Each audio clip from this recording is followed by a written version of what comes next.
can explain. Like I get anxiety or a bit of depression falling on me. I just start naming things that I'm grateful for, like specifically. Um, Obviously, I have a lot to be grateful for. That everyone is like, oh yeah, you live in a very nice house, or you're famous. Like, of course you're grateful, but there's a lot of other things that come with that, you know. So I start saying people by name who I'm grateful for. I start saying out loud what I'm grateful for, even the mistakes I've made. Grateful for the lessons that I've learned. Grateful for the future lessons I'm going to learn, and the failures and the successes that I've had. And really, it just comes down, as soon as I start saying what I'm grateful for, I don't know why, it just reminds me and gives me a new sense, a new perspective on life. And it really helps me out of that anxiety and depression. That's awesome advice. Kind of maybe puts things back in perspective for a Exactly. second. It just kind of lets you know, I listen to this meditation thing where it starts on your eyes, right? And it says focus on the distance between your eyes. And then at the end of the video, it talks about focus on the distance between America and like Europe. And it goes through each little thing all the way through your body and then all the way. And it just gives you a perspective. It was like, okay, where are you at really? You know what I'm saying? And that's what being grateful does. It just reminds me where I'm at and where I'm going.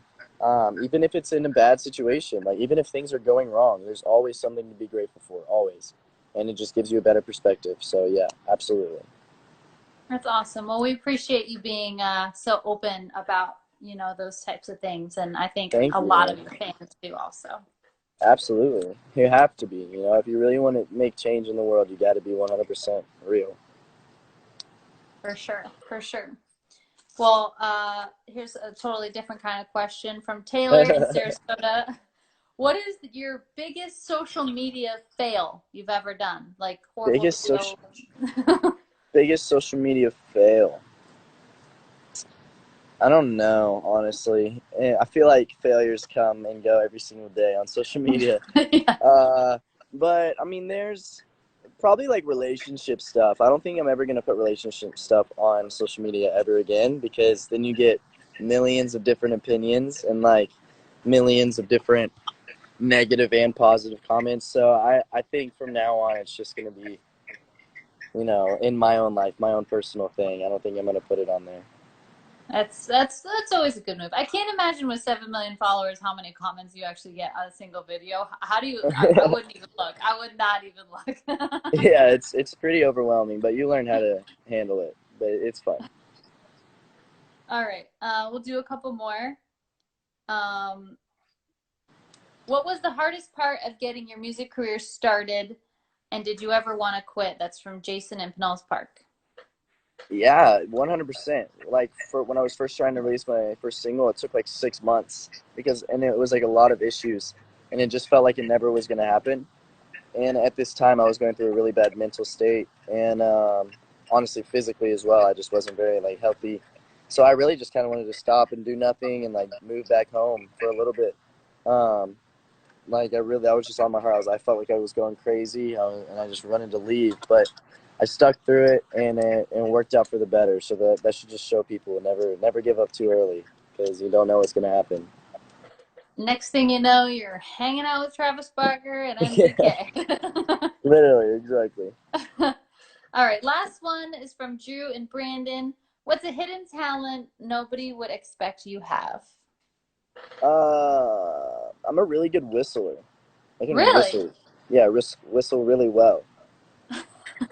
You should incorporate that in a song. Right, that's what I was thinking. Like, I don't know. I remember like the first time I whistled. I was 4. Like I remember it distinctively.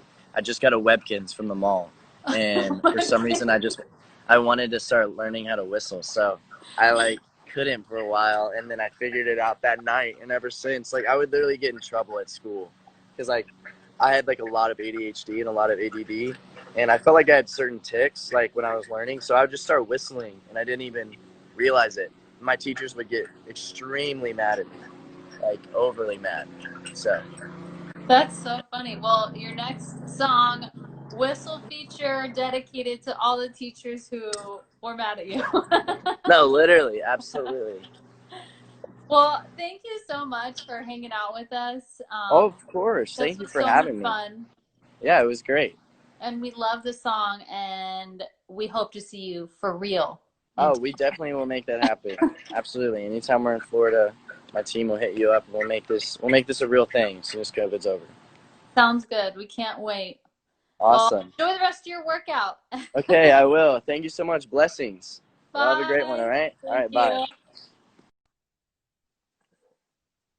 Alrighty, guys. That was great. Um, thank you so much for tuning in.